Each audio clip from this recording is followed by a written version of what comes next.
This video comes by request from Mrs. Rosario, and I'm going to read the post that she put on YouTube. I have begun applying the work to my parenting. It was hard to commit to, but this fall I will begin my first year of homeschooling. I intend on God being the guiding force behind all that I teach my son. With that said, could you please do a video on applying inner child and inner parent work with children? Any insight you could add would be so helpful. I have to tell you that this request is such a blessing for me because over the last few days, God has really been putting on my heart to write a book for parents with their children, how to essentially raise a spiritually healthy child in the ways that I talk with you about, in the ways that Heart Known series is addressing these things that we did not get when we were growing up. So I think that it is really important to address the other side of it, which is how do we give this to our children? The first thing I want to say is that parents who have this, who have healed, are going to raise their children that way. So if you have a faulty way of relating with yourself as a result of what you internalized in the relationship that you had with your parents, for example, the way that you relate with yourself, the way that you were related with is going to become the way that you relate with yourself, is going to become the way that you relate with others. That's the bottom line. That is your established repertoire. Unless something is done to change that, unless something is done in order to bring healing and you develop a new way of relating with yourself. Now, this said, I always want to say that there is no way for you to do any kind of work like this and leave God out of it. God has to be your healer. He has to be part of this. And so that's how I teach you to do that within Heart Known series. Now, we do use inner child and inner parent, but it is not at all like the way that the world teaches this. The world teaches a practice of self. We don't have a self. We know that. We know that we have personal accountability, we have personal relationship, but that's not in the absence of our actual design, which is to be a vessel for God. So we don't have a self as the world teaches a self, right? Go find yourself, have self-esteem, self-confidence. Our esteem comes from our identity in God. Our confidence comes from our confidence in Him, our trust and belief and faith and what we receive in relationship with Him, how He proves Himself to us.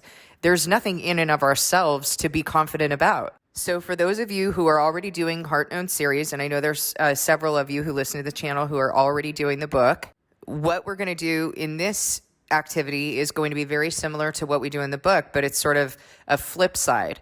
And so the cool thing is that you already know how to do this work, and you've already been experiencing the benefits of doing this within personal relationship and then relationship with God. Now you're going to see it from a different angle. Now you're going to see what is instilled in a child who is raised with a spiritually healthy model and someone who is witnessing them and shepherding them. That's what I've been teaching you how to do within personal relationship, is to witness and to shepherd by your inner parent, to give your child the ability to speak what they're feeling, to see them, know them, love them. Now you're going to see the benefits of that with an actual child. So this is really exciting. So this activity is going to come from a book that I've already begun writing in order to help parents to know how to relate with their children, to learn how to facilitate relationship with them, relationship with God, and to develop that healthy, internalized, personal relationship in your child.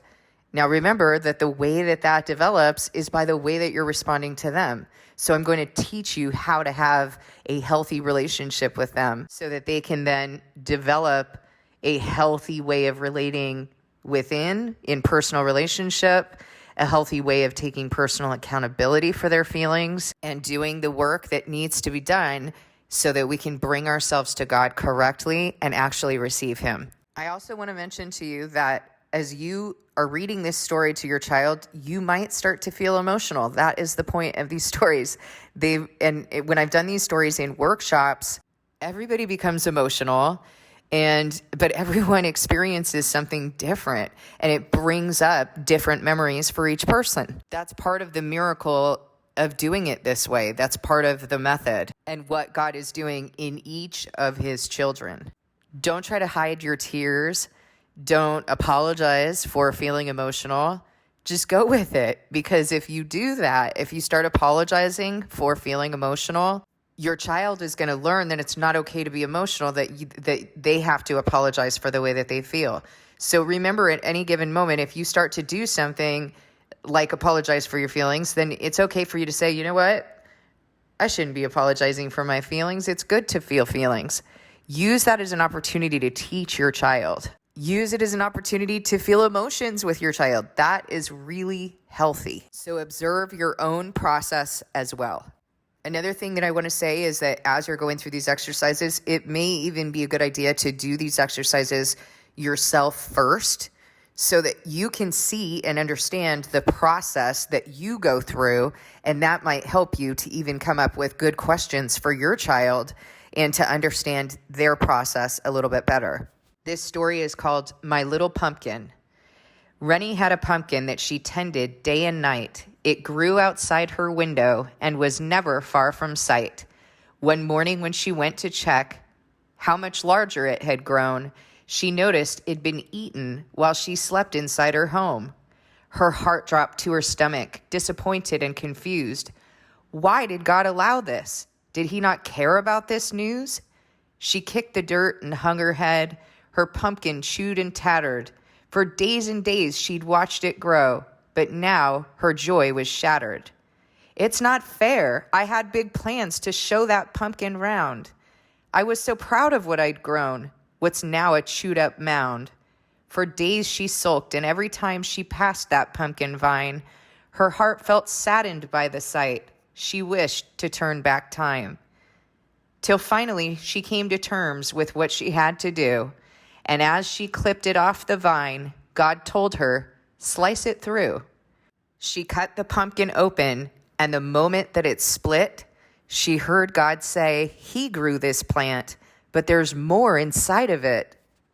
I know you were excited and you focused on that one, but I have bigger plans for you. Trust in what I've done.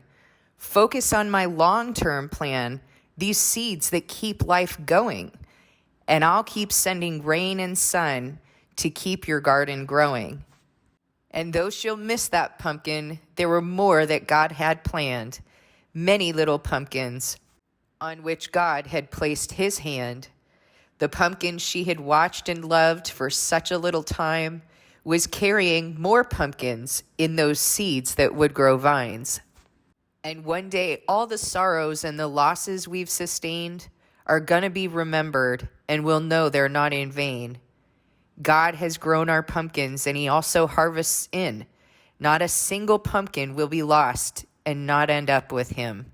As Rennie sorted out the seeds born from that single life, she understood that God knows what he's doing in our strife. A lesson Rennie learned to hold, that even in her grief, God multiplies his lessons when we hold on to our belief. Okay, so I don't mind letting you know that I have to pause the video a couple times to cry at the story I wrote, because it really is, sort of profound for me to read these stories, and I feel my own story come up. If you feel feelings about this story, that's a good thing. And that is perfectly okay for your child to see. So I've told you in Heart Known series that there are two things that we're doing, that the inner parent is doing. And now you're a parent with your child. You are bearing witness, and then you are shepherding. Same thing that God does with us. Bearing witness, he sees us, knows us, responds to us, and then he shepherds us. Don't do that in the opposite direction. If you don't know the shepherd, you're not going to feel safe with them leading you. And likewise, if they don't know you, if you don't feel known by them, you're not going to feel comfortable being led by them. You know the old saying, people don't care how much you know until they know how much you care? That's true. And so a lot of us try to jump in and tell our kids, well, don't think about it. We'll do it this way. We'll do it that way. And our children aren't listening to us because they don't feel known. They don't feel seen or understood. How could they possibly trust us or even want to take any suggestion from us when we haven't taken the time to actually hear how they feel? So it's really important that you're not rushing through these questions in an academic way. These questions have been laid out in order to help you as suggestions of questions, just suggestions of questions to begin engaging with your child. And as you are engaging in your own healing experience, you are going to find that it's a lot easier to talk fluidly with your child about what they've been through because you've been learning how to share what you've been through as in a childlike way. You're going to know when it's appropriate to share some of your experience and when you need to keep quiet about that and just focus on letting them speak. So we're going to begin here with some questions that help you to bear witness to your child. Did anything stand out to you in that story? What feelings did you feel from this story? Have you ever had an experience like that in your own life? How did you feel? How do you feel about that now? So again, give time for your child to, don't make it about the question, make it about all you're doing as the parent is facilitating, helping them to draw out what it is that they're feeling, to draw out their story that has been prompted by this story, the feelings that God is raising in them as a result of this story. So you take some time to listen and hear your child, learn about them, help them to feel seen and known by you through listening, through your presence, responding to what they have said, validating their feelings. For example, of course you feel sad about your pumpkin. You were so excited and invested so much time and love into helping it grow. Give them comfort and affection, letting them know that you're here with them and that you're here to help them heal. You're invested, you're present, you're not going anywhere. You're not going to leave them, and you'll remain with them as long as they need to talk, as long as they need to feel their feelings. So the first thing you want to do is to make sure that they have been able to express their thoughts and feelings fully. You can even ask follow-up questions to make sure that they have been able to share the full extent of their feelings. For example, are there any other feelings that you would like to share with me? And only once they have felt their feelings, been able to express, and you know that they're feeling known, they're feeling loved and seen, and there's a connection between the two of you, then you can shepherd them. Because now, remember the saying, people don't care how much you know until they know how much you care. Now that child knows that you care about them. Now they feel seen and known and heard and responded to. They feel connected to you. Now you can gently shepherd them, not telling them what to think, what to do, but you're facilitating. What do you think you should do in this situation? What do you think God is doing? What does God tell you to do in this situation? What do you know about him? Here's what I know about him. And you can have that dialogue with your child. What do you think God is or was doing in this experience? And then you can tie in their experiences and similarities to what you learned in the story, if that's appropriate, if that's a good way and an appropriate way in that situation to help them to make sense. Now, one thing I want to tell you is be very careful not to create some sort of happiness construct over their pain. If they're still feeling their pain, they have to feel their pain and move through their pain, not shut it off or purge it out. And so a lot of us, when we're uncomfortable with feeling our own feelings, we end up imposing that onto other people. So we don't want to set that example with our children. We want to first work that out in ourselves, because then that's going to come out very naturally with others. but to just help them, you're moving through those feelings, having a good, fluid, authentic dialogue with them. You're helping your child to make sense of their feelings and experiences with what you now know about God's patterns and what you know through relationship with him, what you know of him in his word. And then you want to pray with and for your child, showing them how to bring their experiences to God, model the dialogue you have learned through your healing work, showing them that it's good to ask God questions and to listen for his responses. So what are the questions that you want to ask God? Let's ask him in this prayer right now. And then you teach them when they've completed the prayer, you say, now that you ask those questions, what do you think the next step is? Now we got to listen and pay attention to how God is speaking to us. So let's keep talking about this over the next few days and see where God's talking with you, what he's showing you, because he's going to respond to you. And then you check back in with your child in the days to come. Ask them if they've noticed any ways that God is speaking with them and answering their questions. Demonstrate how to remain attuned and listening for his voice. So a couple things that you're doing here. Remember the model of development that I have shown you. I'm going to go through it real quick. Hands flat against each other in a prayer position in front of your chest. This represents dependence. You're only dependent at one time in your life. So this child that you're talking with, if you're able to talk with this child, that means that they've already passed through being in that stage of being totally dependent. By the way, this is something that you can do as a family. This is something that you can do one-on-one with your child. There are many ways that you can use this, and you can use it with your adolescents as well. This is not limited to very young children. If you're benefiting from Heart Known series, you're benefiting from these stories that I've written, then this is something that you can continue to do throughout your adulthood. You can do these exercises here. So if you are talking with that child, they have already moved from being totally dependent as an infant, where they couldn't feed themselves, clothe themselves, brush their teeth. They couldn't do anything. They relied on you to look at them, to see them and know them and respond to them, right? So you saw them, knew them, and responded to them in a very different way than when they were an infant. Because you knew that when they were an infant, that they were at a different developmental stage. They couldn't get out of the crib and go grab a snack. They couldn't change their own diaper or go on the potty, right? They couldn't do any of those things for themselves. But now that your child is growing, they've begun to develop personal accountability.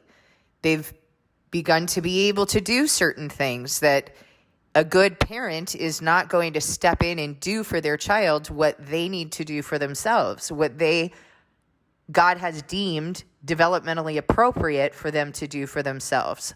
I have known parents who were still picking out their child's clothes when they were a teenager. That's crazy. How's that child ever going to grow into an adult who can pick out their own clothes? You need to come alongside your child and help them, as is developmentally appropriate, to choose clothes that are appropriate for what they need them for, that are modest and appropriate to their age. So your role as a parent begins to shift, right? And so you had those prayer hands in front of your chest. That represents dependence. As you bring your hands up and you begin to split them off, on the left hand, you have personal accountability. On the right hand, you have relationship with God. In a healthy situation, the job of the parent is to develop personal accountability in their child and transition them from dependence to that personal accountability and correct relationship with God. What is correct relationship with God, you ask? Obedience, submission, and reliance. No longer is that child dependent, and God will not engage them in a codependent relationship. He does not engage us in a codependent relationship. That word is never used to describe our relationship with God in Scripture. reliant is. And the difference is that you can't get up in the morning with the responsibilities that you have and kick your feet and say, I don't want to do it today. Do it for me, God. That would be him stepping in and doing for you what you are required to do for yourself, what he has designed you at this stage of development to do for yourself.